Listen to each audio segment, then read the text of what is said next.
Êtes-vous surdoué ou avez-vous une pathologie psychiatrique? Bonjour, je suis Luc Martranchard, je suis psychologue clinicien et je suis spécialisé dans la détection du haut potentiel et du syndrome d'Asperger. Je suis le créateur du site bilan-psychologique.com. Et aujourd'hui, je vais répondre à la question « Êtes-vous haut potentiel ou avez-vous un trouble psychique ?» en vous donnant les 6 troubles qui sont le plus souvent confondus avec la surdouance. Alors c'est une demande qui revient souvent. Les personnes qui réalisent un bilan psychologique me demandent souvent « Suis-je fou ou surdoué ? Ai-je un haut potentiel ou ai-je un trouble psychique et si oui, lequel ou lesquels ?» Alors la principale différence, c'est qu'être surdoué n'est pas une pathologie. Trop souvent, la surdouance est assimilée à un trouble psychique. L'intensité des surdoués, leur complexité et leur urgence à agir sont trop souvent confondus avec des symptômes de troubles psychiques. Et c'est à tort parce que ce sont des dons, des talents.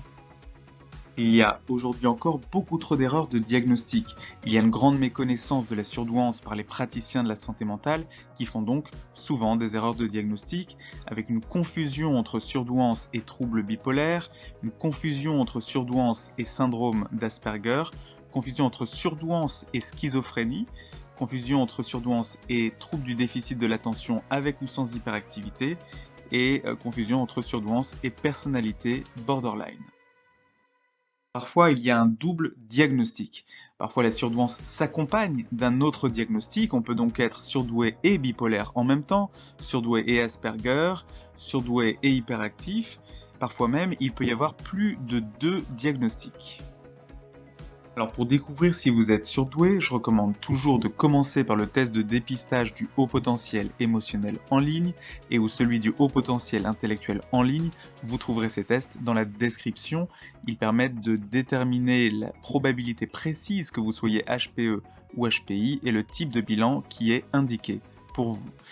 Par la suite, pour savoir de façon sûre si vous avez un haut potentiel émotionnel, c'est un bilan émotionnel et de personnalité qui est indiqué. Il peut se passer en téléconsultation. Et pour savoir s'il y a HPI, il faut passer le test de QI VICE-4. Voici maintenant les 6 troubles psychiques avec lesquels la surdouance est souvent confondue. Dites-moi dans les commentaires si vous avez déjà reçu un diagnostic erroné ou si vous connaissez quelqu'un qui a reçu un diagnostic erroné. Le syndrome d'Asperger. Il y a beaucoup de similitudes entre syndrome d'Asperger et surdouance, notamment cette hypersensibilité émotionnelle, l'hyperesthésie qui est une hypersensibilité au niveau sensoriel, et puis ce sentiment de décalage radical avec les autres, cette impression d'être complètement différent de la plupart des autres personnes. Alors c'est une proximité surtout avec le haut potentiel intellectuel, beaucoup moins avec le haut potentiel émotionnel. Les différences principales sont la capacité qu'ont les surdoués à identifier les émotions des autres, à lire leurs mouvements du visage pour savoir quelles émotions ils ressentent, et puis la pensée d'arborescence qui est plutôt une caractéristique des personnes surdouées. Le trouble bipolaire. Aussi beaucoup de similitudes entre trouble bipolaire et surdouance, le fait d'avoir plein de pensées, le fait de réfléchir vite et le fait d'avoir plein d'intérêts. Et puis aussi ces variations d'humeur intenses, être hyper triste, puis être hyper heureux, puis être hyper en colère, etc. La différence principale, c'est que la personne bipolaire, quand elle est en phase maniaque, elle ne contrôle plus ses idées, alors que l'adulte surdoué, lui, il peut revenir sur ses pensées, il peut les critiquer, voire les abandonner. Le déficit de l'attention. Le déficit de l'attention est très souvent confondu avec la surdouance, notamment parce que du fait de leur pensée en arborescence, les surdoués perdent facilement le fil de ce qu'ils disent. Mais les surdoués ont des capacités de concentration exceptionnelles, en particulier quand ils sont passionnés par quelque chose.